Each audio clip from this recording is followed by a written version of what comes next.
Ovog trena trka je puštena, dobro skočio tamo Negrino, ali 2000 metara uz barijeru ide Road Lever na čelo, pa za njim Tragač, pa iza njih Negrino, Alberta i začelje za sada za Aristotela.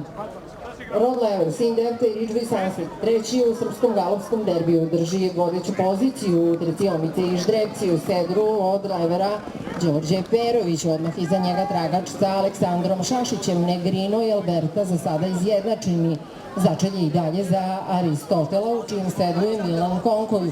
Road Lever, pa Tragač, pa Alberta i Negrino izjednačeni. Road Lever, Tragač i Aleksandar Šašić na drugoj poziciji, Negrino sada na trećem, Alberta na četvrtom, Aristotel i dalje na petom mestu. Road Lever i dalje grabi napred na vodećoj poziciji, drugo mesto za Tragača i Aleksandra Šašića, koji je ustao iz sedla Tragača, sin Glavalkura, juri sin Adepta, koji dalje drži čelo ove trke. Na trećoj poziciji se drži Negrino, četvrta je Alberta, peti Aristotel i dalje sve bez promene. Aristotel kao da pokušava da doda nešto malo gasa, ali to će prepoći za rukom, čini mi se, Alberti i Kiki Vujkoviću, koji sada napadaju treću poziciju Negrina. Izdvojili su se Road Lever i Tragač, treći i četvrti u 95. srpskom galopskom derbiju. Sada kreće Aleksandar Šašić u sedlu Tragača, u napad s polja Aleksandar Šašić i Tragač sada izlaze na čelo Road Lever i Željko Ilić na drugoj poziciji. Njih dvojica su se